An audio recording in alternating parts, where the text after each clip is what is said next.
and buying time, killing people next in line. Lower classes, social slime, they don't matter. Genocide, sick from water, sick from air. Making money, they don't care. Caesar shit, force of air. Fuck them back, it's only for they war. They shoot, they kill, they massacre, rape, they burn the kids.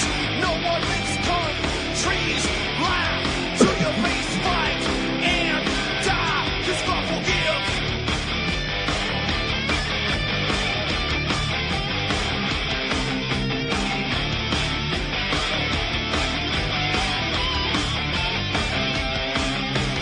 Selling lies and buying time, killing people next in line. Lower classes, social side, they don't matter. Genocide, sick from water, sick from air. Making money, they don't care. See their shit, force of air. Fuck them back, that's only fair. They bomb, they shoot, they kill, they massacre, rape, they burn the kids. No one leaves countries lie to your face, fight and die. Cause God forgives. Yeah. Coming back around again.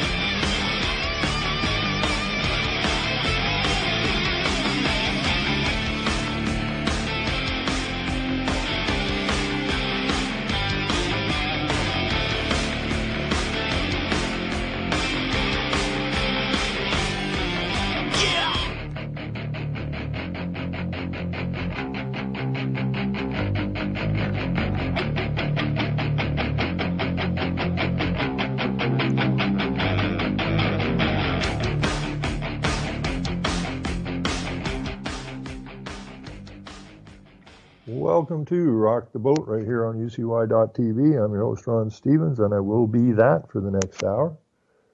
Today is the 6th of July, and we're about to get pounded by a thunderstorm by the look of it. Anyways, I want to start the show off by, again, wishing Jules all the best. She's a wonderful woman who created UCY-TV and manages it, and has had some medical problems arise, and I'm hoping that all is well. If anybody has an update on her condition, please stuff it in the chat if you could. Me, myself, have been feeling very good this week, and I've got the energy level of, I don't know, a hibernating snail or something. So hopefully my juice gets running good again. But I'm particularly, care about Jules and her health because she's done such a marvelous job of running UCY.tv and giving all the hosts a home. And it's a very good little network, so we appreciate it. I'm just going to start here, and I'm just going to run through some Bizarro World stuff tonight. We're going to start off with this. This is from the Government of Canada, in case you know any of these people that you might want to sponsor into the country. And I'll put the link in so you can follow them on Twitter if you wish, or you can Twitter to them. This is a short little thing, but it's really ugly. Canada has a proud history. The corporation has a proud history of providing protection to and helping to resettle the world's most vulnerable groups. Now, that doesn't include the indigenous people in this country who have suffered since the corporation landed here. Don't want to help them too much. And you don't want to help the poor too much. And you don't want to help the elderly too much. But if you don't live here, the corporation wants to help you out. And they want to use your money to do it. Whether you agree with what they're doing or not, you're just stuck here. You're a slave to the corporation. And you work, and they take your money, and then they use it however the hell they want. And right now, it's about the genocide of the people and the society that's here now. Anyways, they have a proud history of protection and helping resettle the world's most vulnerable groups. That includes those in the lesbian, gay, bisexual, transgender, queer, and two-spirit, I don't know what this hell is two-spirit is, community. Resettlement cases, these are just the people we want flooding into the country, isn't it? Resettlement cases for those who are persecuted because of their sexual orientation, gender identity, gender expression, or HIV status are generally referred to us by, I don't know, how about the United Nations Refugee Agency? Yay! Because, of course, we're a member state, and we have to do what we're told to do. Other referral organizations and private sponsors. One of the ways we support the LGBTQ2 spirit community is by providing funding support to the Rainbow Refugee Society. That'd be your money that they're giving. They say they're providing the funding support, but they don't have any money except for what they steal from you, that they spend any way they want, and they're never held accountable because they're not accountable. So they take your money and they send it on over to the Rainbow Refugee Society. The society works with sponsoring agreement holders to sponsor LGBTQ2 spirit refugees to come to Canada. For example, the LGBTQ2 Syrians were among those who were referred and resettled in Canada as part of the Welcome Refugees Initiative. As well, guidelines announced by the Immigration and Refugee Board will help to provide a better understanding of the challenges people with diverse sexual orientation and gender identity and expression, which we know as SOGIE, may face in presenting their asylum cases before the IRB. We publicly and proactively encourage the sponsorship of refugees who face violence and persecutions, including due to their sexual orientation, gender identity, gender expression, or HIV status. Follow .ca, I guess is their Twitter account. The Government of Canada's Twitter's account on LGBTQ2 spirit, and use the hashtag free2be-me, free2be-me, on any post related to gender and sexual diversity and other LGBTQ2 spirit issues. Learn more about what Canada is doing to protect the LGBTQ2 persons internationally. So we're not just bringing them here, we're forking your hard-earned labor, or your labor.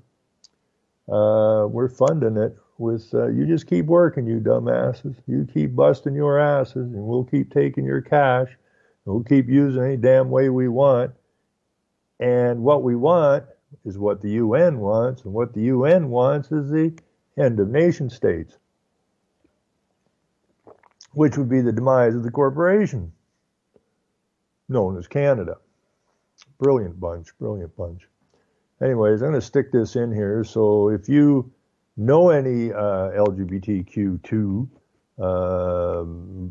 that are being persecuted someplace other than here, and or any HIV positive people who you would like to let loose in your community, just get a hold of the Rainbow Refugee Society, which is funded by your donations, not your donations, the thievery of your labor.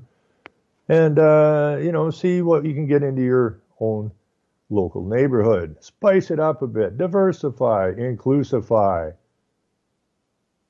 How about we crucify the freaking corporation that calls itself Canada? That might be a good start point. Anyways, I'm going to just dump this stuff. This is just bizarre garbage. And these are the times we live in, and we need to change that out ASAP.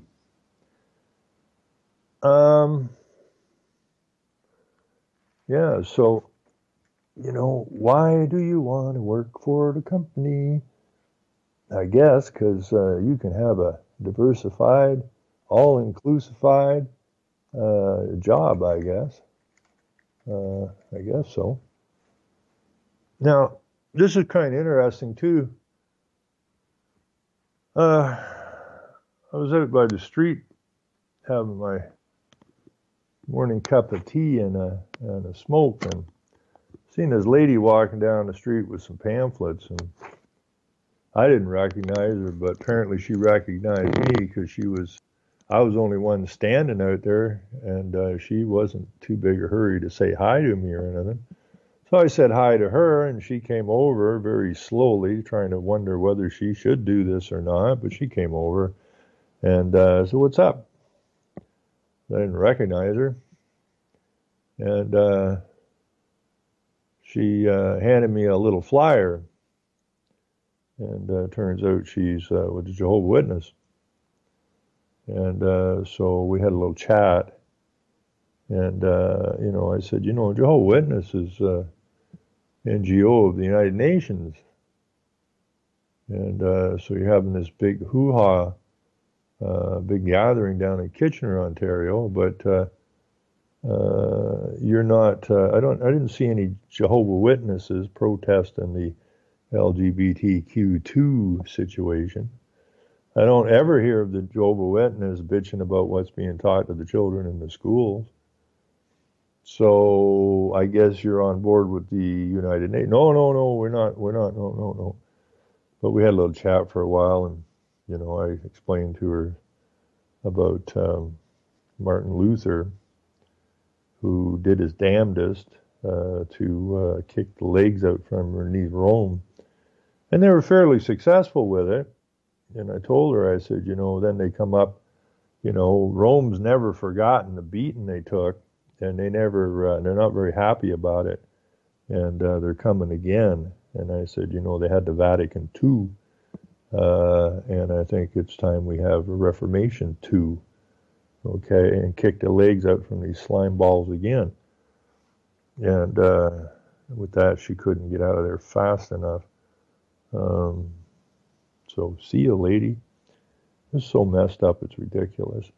But speaking of messed up, because you all have your human rights, and I can see their point, because humans are animals.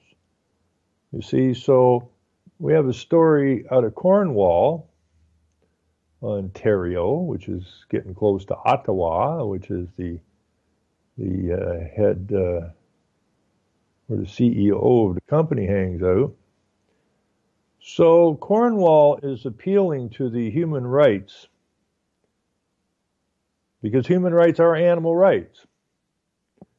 Not man white rights, not woman rights, not children rights. They're animal rights, because you classed as a human have classified you as an animal. So these little animals down at Cornwall, and I guess there's a few other places as well, they're getting in on this. Cornwall's topless rules in pools and parks being appealed to the Ontario Human Rights Tribunal. So what do we got here? We got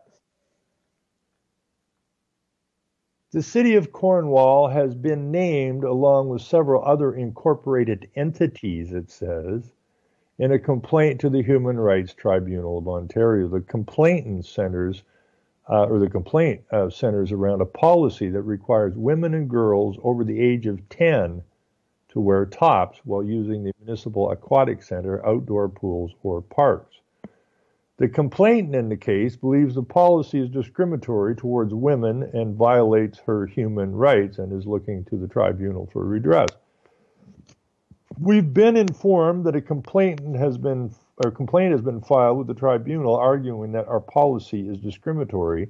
Mayor Leslie O'Shaughnessy told the Cornwall Standard freeholder. It's now in the city solicitor's hand to respond to the complaint. They will review the policy to see if it conforms to human rights law or is, in fact, discriminatory. The details of the case, such as who the complainant is and who else other than the city of Cornwall has been named in the case, have not been released. It may involve a number of other private and public pools and parks across eastern Ontario. The Standard Freeholder made several inquiries to the Human Rights Tribunal of Ontario asking for that information, but the tribunal's administration refused to release any information that may identify the complainant ahead of the hearing, the time and location of which they also would not release. O'Shaughnessy confirmed that the complainant is not a Cornwall resident and has no known connection to the city. The mayor said he too had to be careful about releasing information the tribunal has not made public. As for the other parties named in the complaint, it stands to reason they have posted and published rules that do not allow women to be topless. The entire complaint, at least for Cornwall, is focused on a two-sentence policy found in the Department of Development, Parks and Recreation outdoor pool policy. It reads in its entirety, topless policy. They actually have a topless policy. Oh, that's interesting. Topless policy.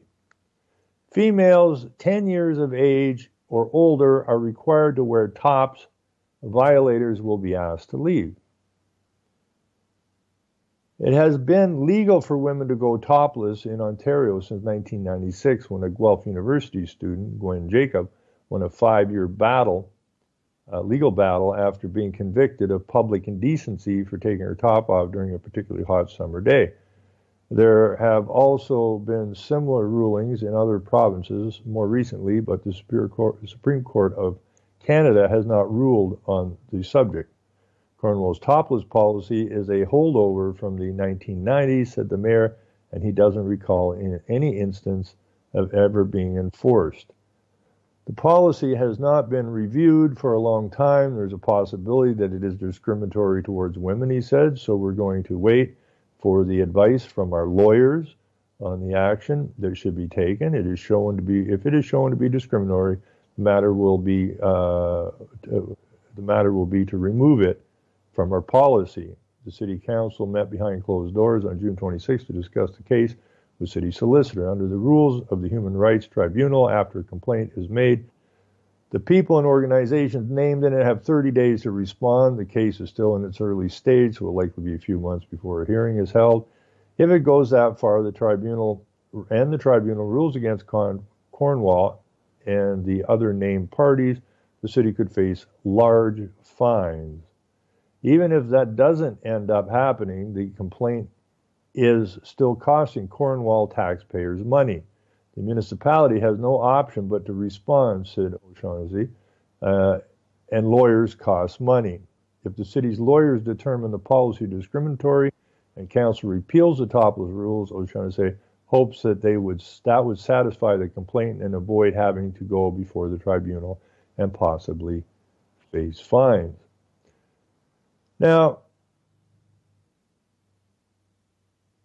you know, the pride parades, especially in Toronto, we have fully naked men. And some of these guys are pretty friggin' old. And naked women wandering down the streets of Toronto. And nobody gets charged for indecency. You know, you're not supposed to wander around with your private parts hanging out. That's called indecent exposure. There's a law against it. But as we move deeper and deeper into Babylon, this is the kind of garbage we wind up with. Now, this is not, and again, what this is, okay, this is a case of minority rules. Okay, this is what this turned into. You know, it's minority rules now. You've got all these factions, these little wee minority factions who make up a fraction of the population, forcing the rest of the population to accept what they deem to be normal. The idea, and I don't like the word democracy because I don't like where it stems from, but the idea of democracy is that the majority rules. And I would think that the majority of the people don't want naked men and women wandering down the main street of Toronto in a pride parade or any kind of parade. But they get away with it. Same thing in a local pool or a local park. Okay? Public nudity, if you want to be nude in public, then go find a nude beach. They do exist. Or go find a nudist park, which they exist. No, that's not good enough. We want to impose ourselves upon the rest of the population. And that means that the minority has now taken control of your governments and your society, and they rule the roost. And they're very good at bringing these charges forward. Now, as far as the human rights is concerned, you can take that and blow it up as far as I'm concerned, because it's the most devious crock of nonsense. So that these minority people, if you're a white male in Canada and you've been run over by whatever or whoever, and you try to bring a complaint to the human rights, good luck with that one. Okay? They don't deal with that stuff. They deal with this stuff. And you have the police who want to wear the uniforms. Well, they were wearing their uniforms, and Black Lives or Us or Matter put some kind of a screw into that. So now there's a court case now whether or not the police can wear their uniforms during the gay pride parade. Everybody's just so happy with those little flags bouncing around.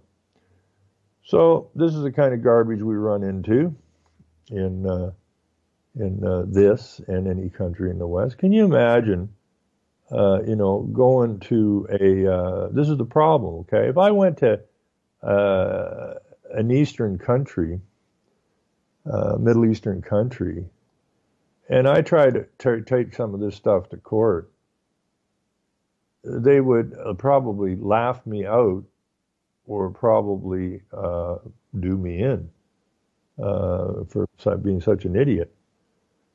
But here in Canada, we like everything that doesn't come from here is what we like. Now, these are just bizarre stories. I mean, absolutely freaking bizarre story. Here's a story about child brides. Now, the problem with this story is these people are either, I don't know what you would call them, quasi-Christians or whatever, but it brings out a very interesting part here. Child brides, parents need jail time as a punishment and as a warning to others. And this broad who looks like a liberal probably, who wrote this thing, there are few more contemptible acts than parents knowingly and willingly putting their children in harm's way. But these same papers,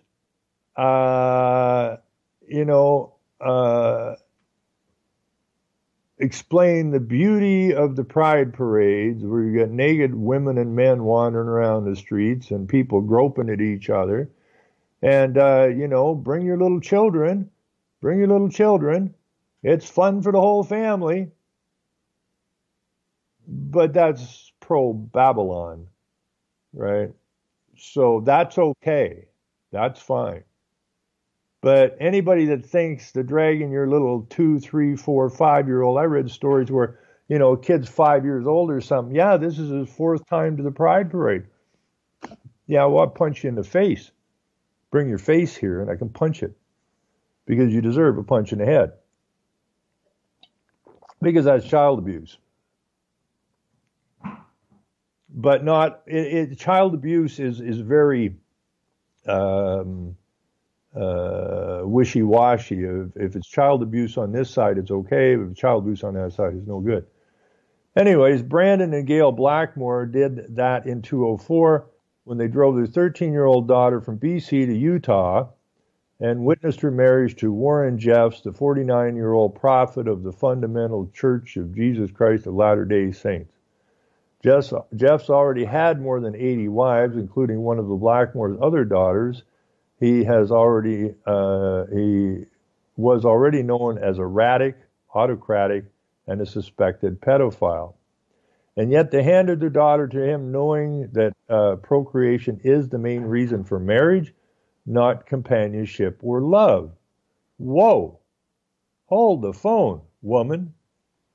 Daphne, what's her name? Daphne Stupid, the one that wrote this? They handed over their daughter knowing that procreation is the main reason for marriage, not companionship or love. Hold the phone. Procreation? Every one of these newspapers, every newscaster is pushing the inclusivity, diversity, pride, LGBTQ2. None of those people can procreate, and they're all wanting to get married. And you turn around in this story, you cow, you turn around in this story and you say that the main reason for marriage is procreation. When every single part of the media, the schools, the churches now are pushing the LGBTQ thing, which is you can't procreate. So to turn around and say the main reason for marriage is procreation and not companionship or love, when the pride parades are pushing companionship and love, and let's get married. You change the laws so that anybody can marry anything, and they can't procreate. This makes me want to puke.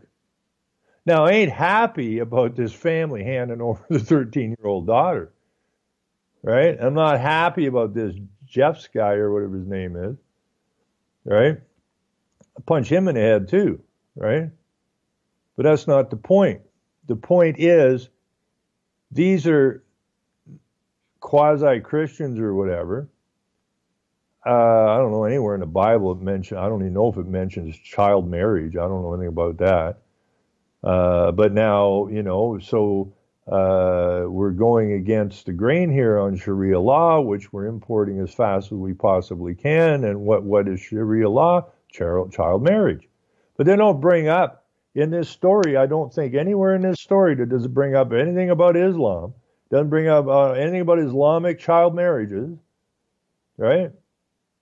It's just beating on the Christians because what I said. Now this is a kind of screwed up group, but what the point is that I'm saying that I've been saying it for as long as I can remember. Two things have to fall for these clowns at the UN and the ones that started the UN in order to get what they want, and that's complete control of all people and all resources on this planet. Two things have to fall. One is the Christian faith, is which the West was built upon, and the American Constitution. Those things fall, it's over. And they're doing everything in their power and have been for decades to crush both of those things because they know those are the only two things standing in the way of what they want. And as far as the Christian community, I'd like to slap you all up the side of the head as well. What the hell are you doing sitting on your thumbs? We got us a spiritual psychological war going on here and you didn't even come to the fight. Most of you are on the wrong side. That's how far down the toilet our societies and our spirits and our spines and our minds have disintegrated into garbage, that this kind of shit can be spewed out in the newspapers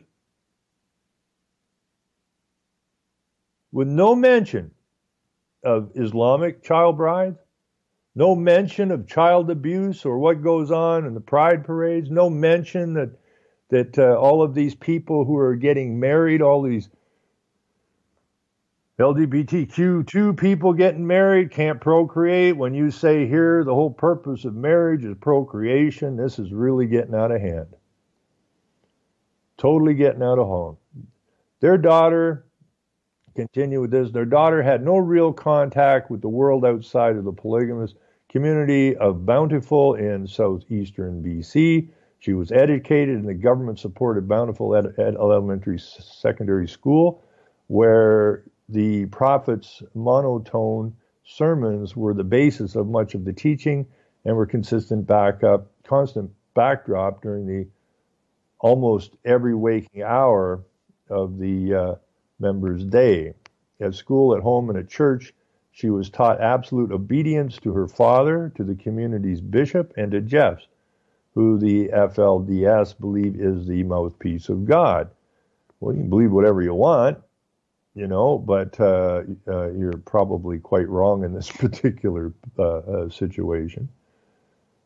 With no contacts out to the community, she had no one to go to for help, even if she had the wherewithal to ask for it in the hours between Brandon Blackmore getting Jeff's phone call.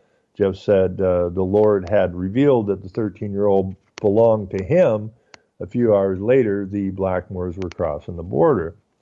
Their daughter had been told in her short life that her salvation and eternal life depended on her absolute, unquestioning obedience. She trusted them to make the best decision for her. Within days of her 14th birthday, a few months later, the prophet sexually assaulted her. Gail and Brandon Blackmore have been convicted of removing their daughter from Canada for sexual purposes, a never-before-used section of the criminal code that carries a maximum penalty of 5 years. As a sentence, now, do you think this is going to be this is going to be used against the Muslims? Not a chance. Not a freaking chance.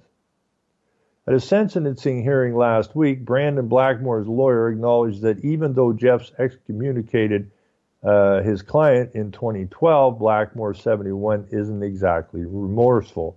The pre-sentence report does indicate it, if not remorse, then certainly insight by Blackmore, said John Gustafson, who argued for a conditional sentence, which made no criminal record and no jail time. Gail Blackmore didn't have a lawyer and said nothing, but Joe Doyle, who had been appointed as a friend of the court, argued the media coverage of the trial was punishment enough and a big enough signal to deter others. For Gail Blackmore, he suggested a 90-day conditional sentence if her pre-sentence report indicated remorse.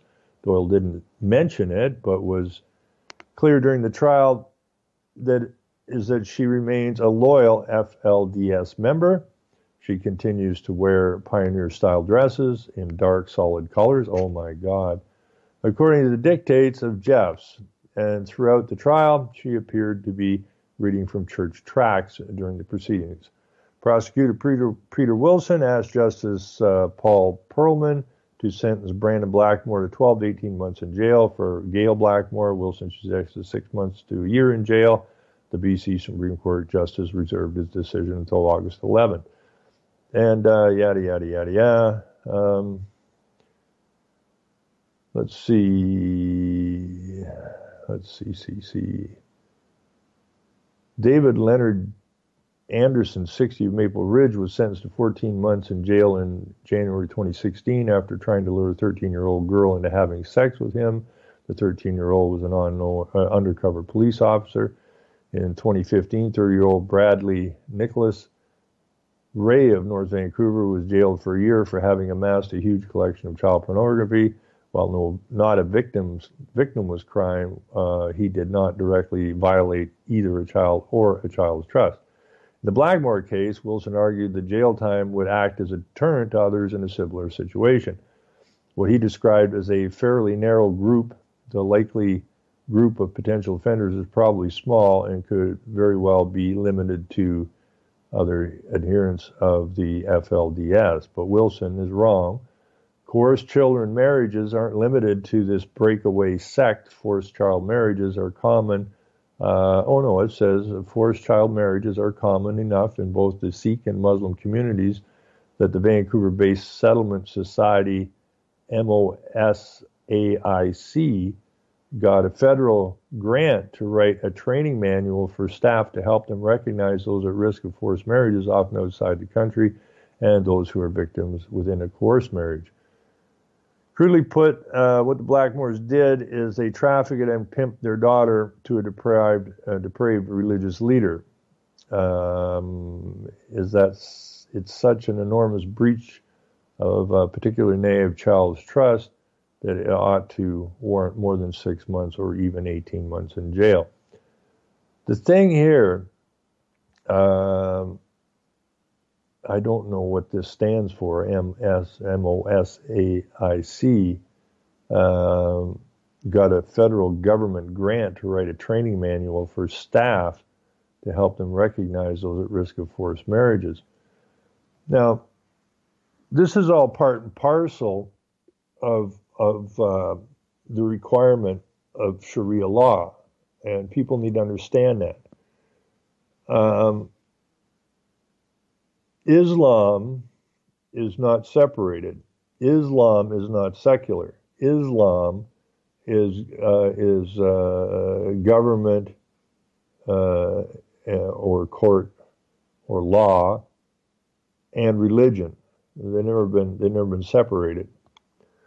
So they have their claim that it's a religious right, because according to what's out there is that everyone has the right to their religion, whatever it may be.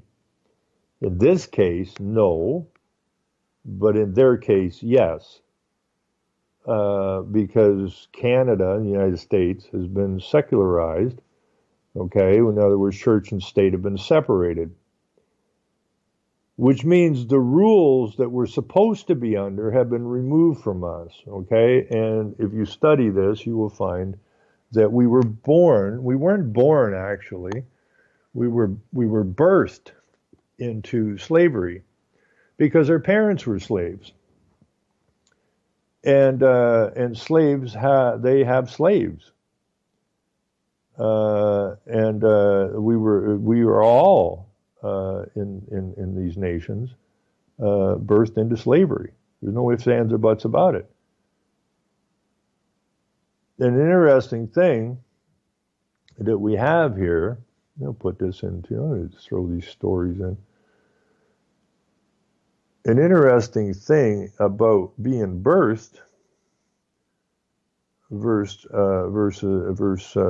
being born, there seems to be a hell of a difference. Hell of a difference. Huge difference.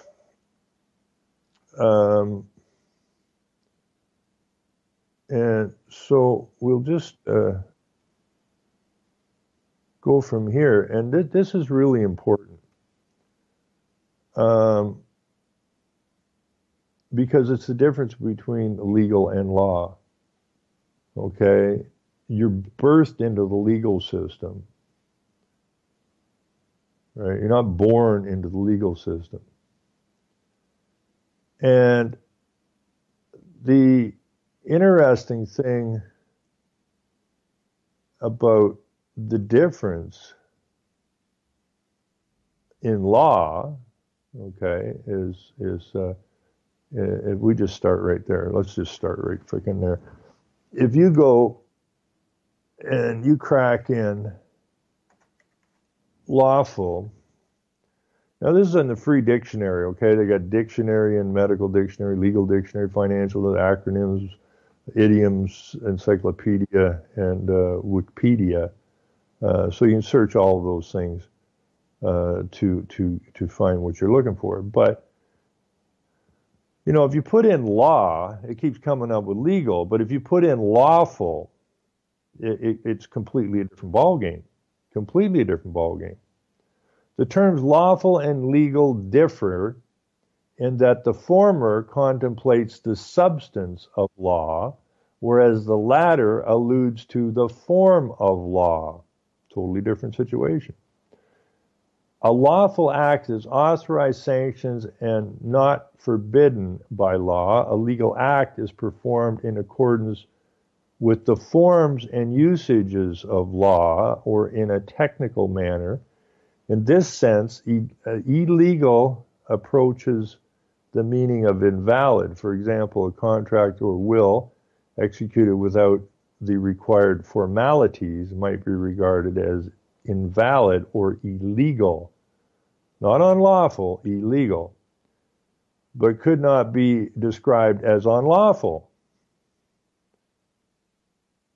Okay, because legal and law are they're totally separate situations, and they're at extremes of the spectrum. The term lawful more clearly suggests an ethical content than does the word legal. Well, you know legal ain't ethical. How many times have you gotten a ticket or know somebody got a ticket who hasn't caused anybody any harm?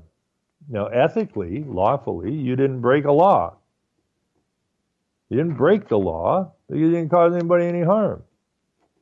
Legally, it doesn't matter if you cause anybody harm because it's not an ethical system. The latter merely denotes compliance with technical or formal rules, whereas the former usually signifies a moral substance or ethically permissible. In other words, if you didn't hurt anybody, you didn't cause anything any harm, then go live your life. But that ain't what happens in the legal system. And the legal system is the Roman slave system, of which you were birthed into as a product, as an asset of the state. None of it is real. It's all made up in the mind. And we're shackled with this nonsense, and we've got to break free of it.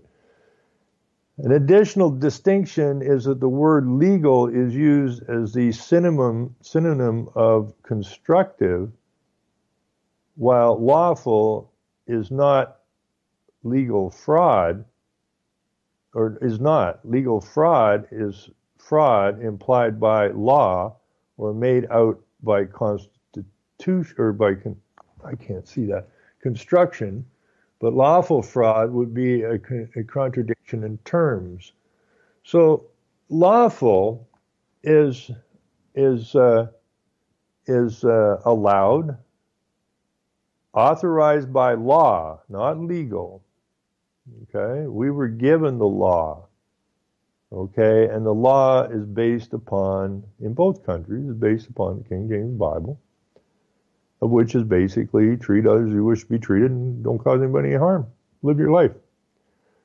So that's the difference between legal and, or partially between, lawful and legal. Totally different situations.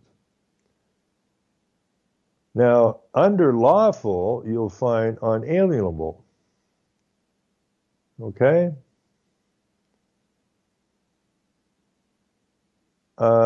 Things which are not in commerce as public roads are in their nature unalienable. That tells you right there, right? That tells you right there, things of which are not in commerce as public roads, as in their nature, unalienable. That tells you right there you don't need a freaking driver's license. That simple little line right there tells you that legal is commerce. And you have these people saying, I'm not in commerce, I'm private, or whatever they're saying, right? But that's unalienable, and that's found under the word lawful. Things which are not in commerce, as public roads are not in commerce, are in their nature unalienable. Without a doubt, that tells you you don't need a driver's license.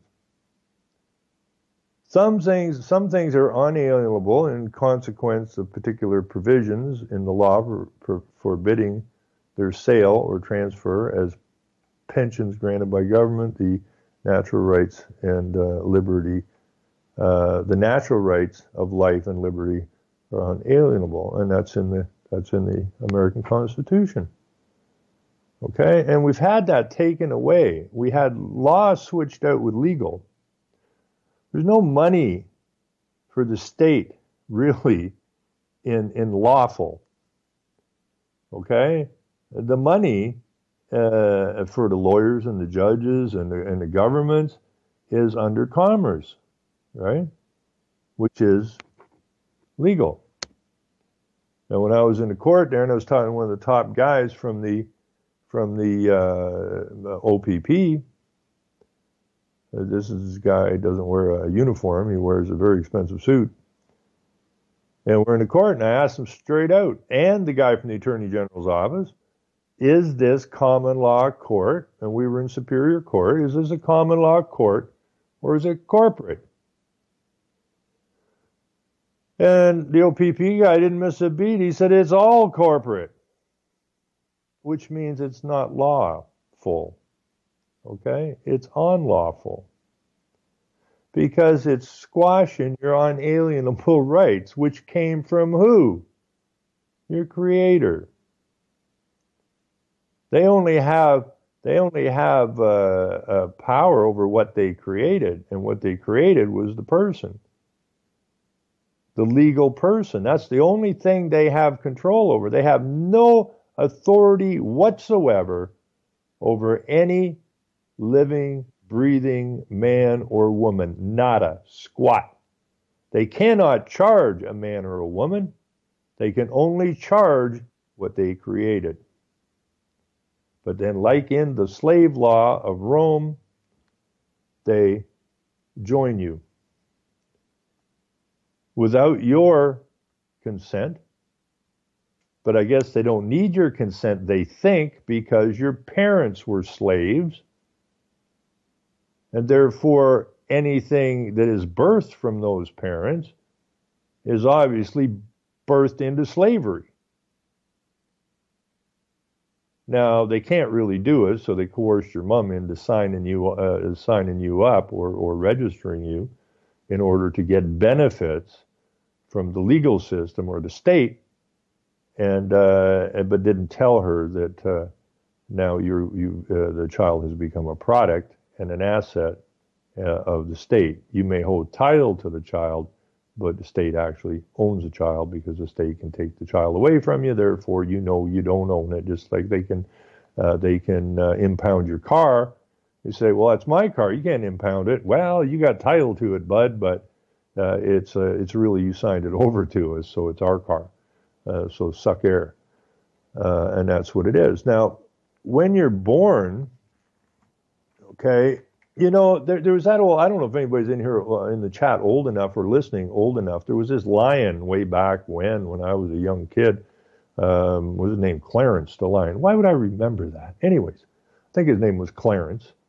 And Clarence was born free. They had a song about it, born free as the wind blows and all this other nonsense. And Clarence was born free because he wasn't registered. Right? But then they brought him into captivity and that, and then Clarence not having such a good time in that. He's having some stress and whatnot because his life's been turned upside down. And he's not in his life now. He's in some fictional frickin' situation here. And in the end, I think they let him go because, of course, he was born free, so he should be free. We, on the other hand, were born into slavery. And we've had the shackles on our ankles since the day we were birthed. So, born is animated, begotten, breathing, enlivened, live, living, quick, vital, vitalized, congenital, fundamental, hereditary, incarnate, indigenous, ingrained, inherited, instinctive, intrinsic, natural. Okay, these are the words in the legal dictionary, and organic, which are attached to the word born. So if you go through some of these words and you punch in natural, right, which is, we'll just click on it. It's one of the words. Artless. Okay, now the legal system is an art. as is science, as okay, natural, which is under the heading born, is artless, authentic, charismatic, consistent, free from free from affection. What the hell is that word? Genuine, indigenous, and it goes on. These are all words that would describe a living, breathing, blood circulating man or woman. See natural, see born, customary, genuine, and so legitimate. Okay, it goes on here again. Normal, realistic, real, regular, yada yada yada. So you go through those words off of the word born, and then you change out to the word birth, and what do we got? Well, let's go see. Birth. Now that took me back to the dictionary. Oh, I see, I didn't spell it right, that's why. Let's try this again.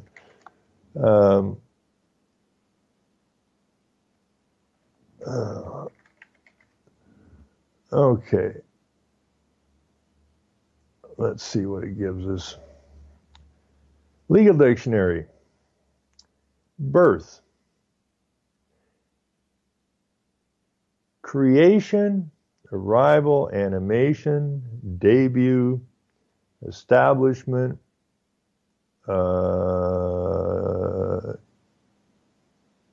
obligation,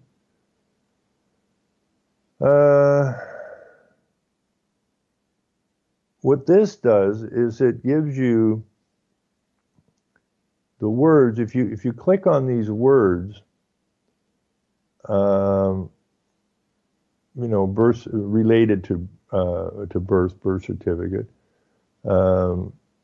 If you go through these words, you end up finding out that these words, as you click on them, all seem to pertain to the legal system.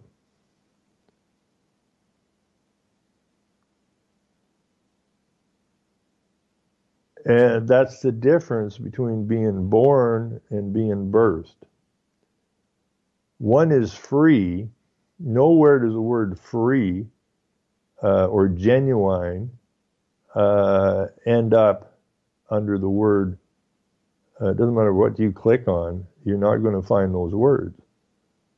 Okay, so born and birthed are two totally, it's like legal and law. Okay, one has absolutely nothing whatsoever to do with the other. Okay, one is true, and the other is a deception. And one it leaves you free as a man or woman created by the Creator, and the other has shackles on you, and you are a slave. And you are under the rules and regulations of those who created the legal system, okay, used to deceive and take advantage and enslave. So, the legal system is exactly what it is. It's a system of slavery. It's completely false because it's all made up in the mind, Real in reality means real. Real in the legal system means not real. Right? It's a abstract concept, things made up in the mind. And that's why we got to rock this boat. We got to get out from underneath of this legal system and get back to law and get back to living our lives. Why are we feeding our labor to those who have enslaved us? What is the point of that? What is the point of working your tail off and you're driving down the road and you haven't bothered anybody and then the guy pulls you over and gives you a $200 ticket. Oh, geez, I got ticketed. I better pay it. Well, you're taking your labor with taxes. They're taking your labor with fees. Now they're taking your labor with they just keep adding this stuff up, don't they? Which is exactly what they did in Rome before the Reformation. And those were called sin taxes. When the state needed more money, i.e. the state church needed more money, they just made up new rules and regulations, and they called them sin taxes. They're saying you can't get to God without coming through the church. Therefore, God told us, or me, the Pope, that he'd like us to collect some of your labor from you because you picked your nose on a Saturday between 2 and 4 o'clock in the afternoon. That's a new sin, and therefore you need to give us some cash. And when Martin Luther got there and saw this crap, he said, "This is bullshit." And he went and pinned them documents, or that list on the door of the church, and told them what he thought of it. And lucky for the world, Gutenberg just invented the press, got a hold of this thing, and it went wildfire.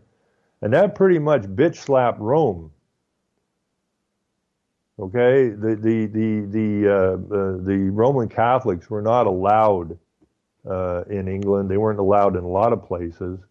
Right, and slowly they creep in. After Henry VIII, who got bitch slapped, all of a sudden, the Church of England, in the Anglican Church, after Henry, was basically handed over to the Roman Catholics. So we need. Then they had that when they get back up on their feet again, they have Vatican II. So we need Reformation II, because we don't need their legal system, okay, which just keeps writing rules and regulations, which just further enslave you and further cause you harm. And anything that causes harm is unlawful. It's not illegal, it's unlawful. The state can harm you all they want, and they're not held responsible ever. And we need to change that out.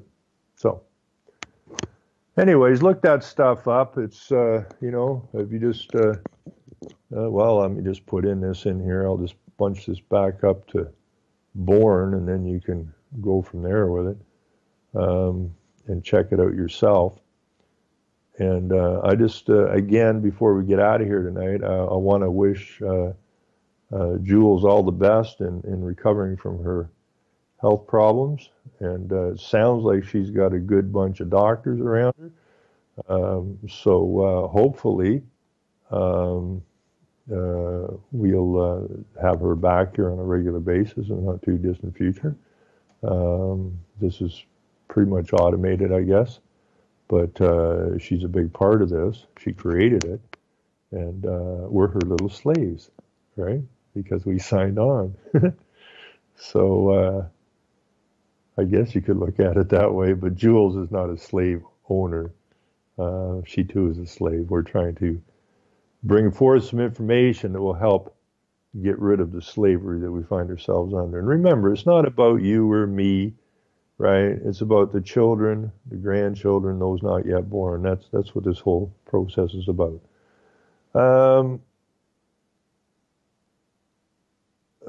It's the same system.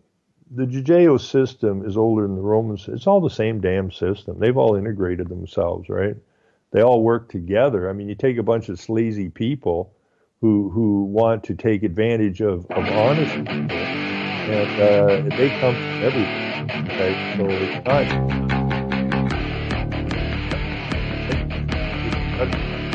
Everybody have a great night. And, selling lies and buying time, killing people next in line, lower class and social slime, they don't matter, genocide, sick from water, sick from air, making money, they don't care, censorship, force of air, fuck them back, it's only for they bomb, they shoot, they kill, they massacre, rape, they burn, the kids, no one makes gun, trees, lie to your face.